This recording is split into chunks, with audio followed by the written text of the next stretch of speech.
ちは。今回は3つの技を解説します。無敵無限スタミナ、無限の弓集中、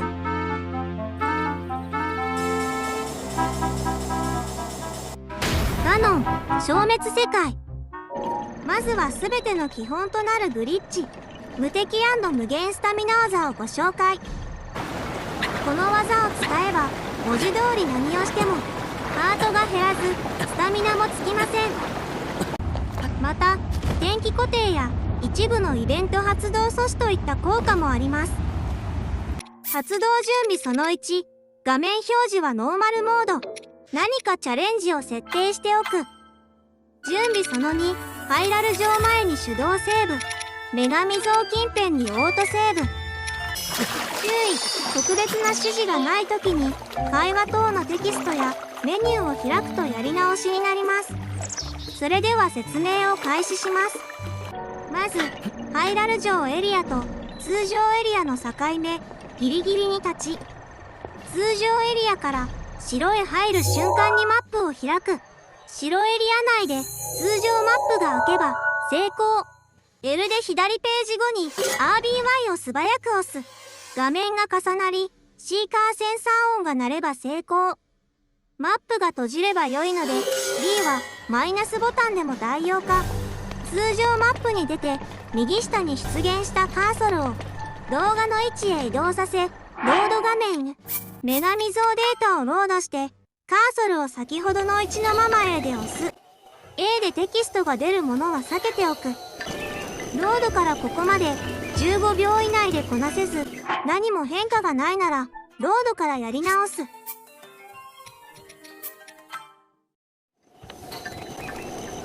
成功するとマップが現れるのでチャレンジを押し、写し絵開閉で冒険手帳テキストを残す。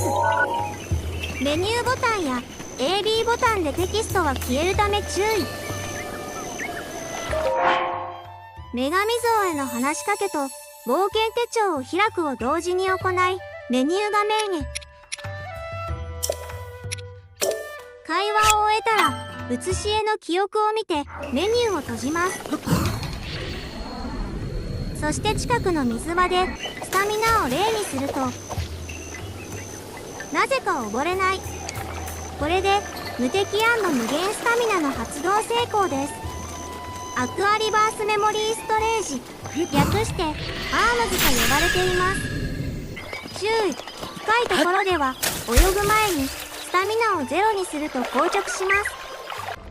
さてこの技は無敵で無限でとっても便利ですが、いくつか欠点があります。まず左上のシーカーアイテムが消えて使用できなくなります。またメニューの類を開くと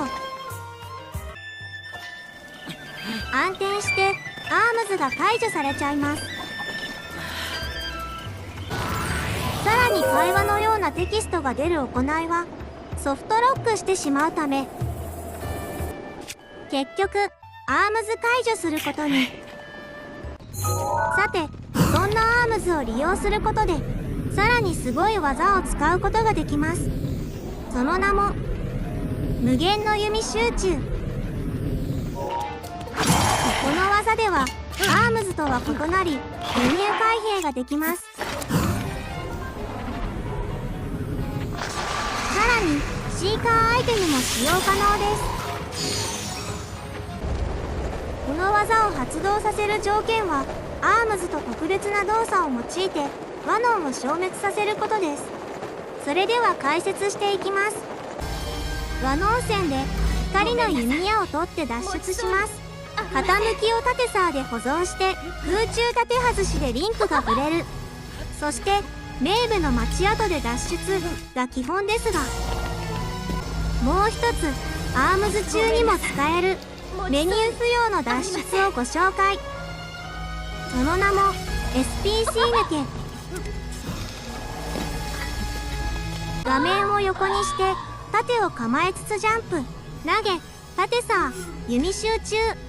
素早く B を連打すると傾いたリンクが戻る力で壁を抜けます。抜けたら魚鳥居村まで向かいます。掛け事屋の宝箱に触れ、ワープとセーブを可能にします。かかりこ村でオートセーブを入れます。ガノン脱出で手動セーブは現金。そのデータを使ってアームズを発動させます。メニューを閉じる前なら装備変更や食事も可能です。アームズ中は料理効果が永続します。アームズ状態で底なし沼からガノンを狙います。この距離だと横向きのままなので楽です。最終段階になったら近づきます。適当な高台に立ち ZL を押しっぱなしで前にジャンプし、間髪入れずに矢を放つ。矢が当たる前に跳躍姿勢から落下姿勢に変わると失敗です。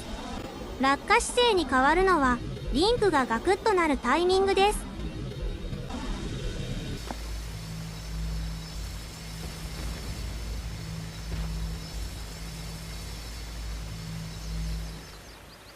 ガノンが消滅するのを堪能したのでメニューを開きます。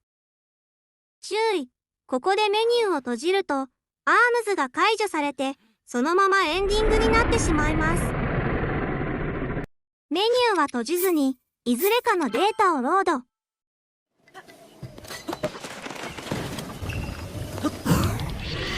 弓集中で頑張りが減らなくなっていたら成功です。頑張りマックスならゲージが非表示になるのでかっこいい動画が撮れまくりです。最初のロード先を工夫すればほぼ全ての敵に使用可能です。アームズと異なりスタミナはつきます。弓集中の間減らないだけです。またハートも減りますが特性ダメージは飛行も含めて完全に無効化します。注意、焚き火を使用したり赤い月が来たりしても問題なく使用できますが、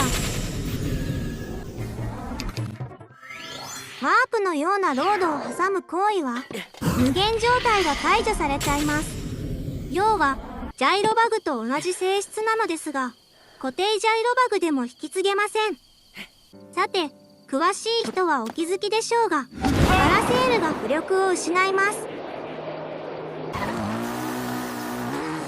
なのでそれ自体が跳躍能力を備え発射台にもなるバイクとの併用がおすすめです。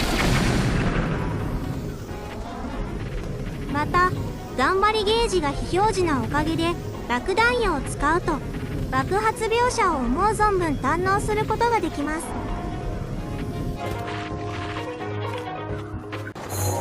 とはいえもちろんパラセールが使える世界もご用意しております。その名もガノン消滅世界。ガノンが消え光の壁だけが残ったこの世界ではパラセールと無限の弓集中両方とも使用可能です。では方法を解説します。まず無限の弓集中の手順を魚鳥居村まで進めます。そして今度はガノンの描画範囲の外側でオートセーブを入れます。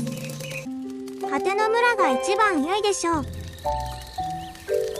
無事にオートセーブが入ったら例によってアームズをするわけですが今度はその前に慰めホバー状態にします。ホバーの方法を知らない人は上空狙撃か潜水バグの動画をご参照ください。作業中に脱出データが上書きされそうになっても脱出魚鳥居村データを残しておくといつでも更新できて安心です。それでは脱出果ての村の悪魔像でアームズをします。悪魔像の選択肢は記憶を見るテキストからカーソルを移動させられます。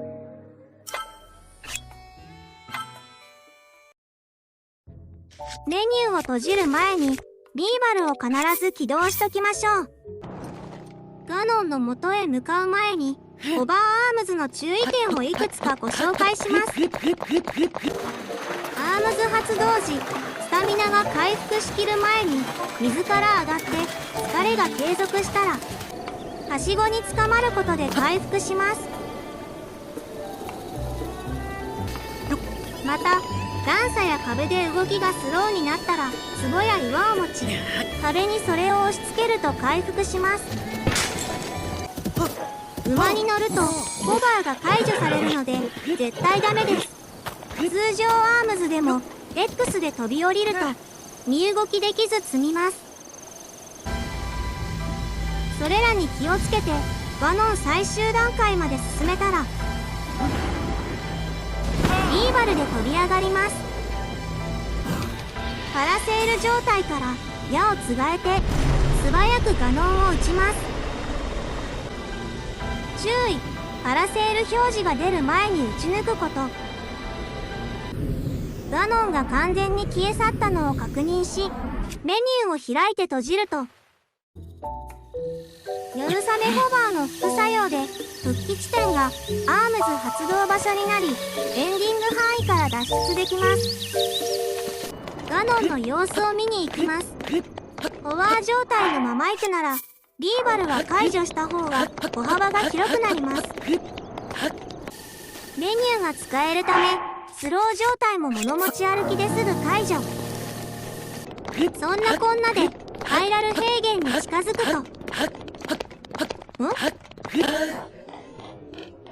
ガノンの描画範囲に入りミニマップが消えました。さらに近づいてもガノンは見当たらず2人の壁だけ残っています。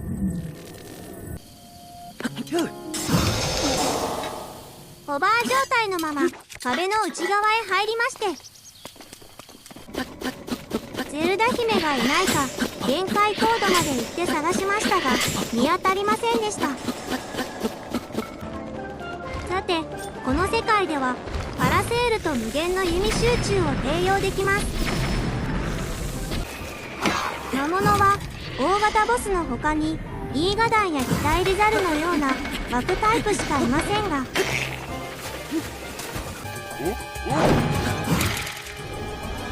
パラセールでできることが多いので大した問題ではありません。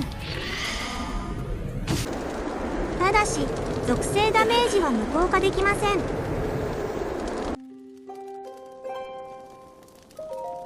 また焚き火を使用するとガノンが復活します。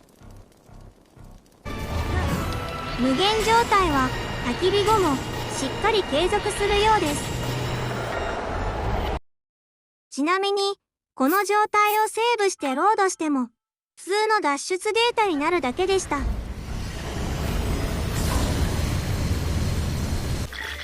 いかがでしたか？皆さんもアームズで不思議な体験をしたり、無限の弓集中でかっこいい映像を撮ったり、ガノンが消滅した世界で未知なる景色を堪能したりしてみてください。それではまた次の動画でお会いしましょう。おまけコックを無限弓集中で撃つと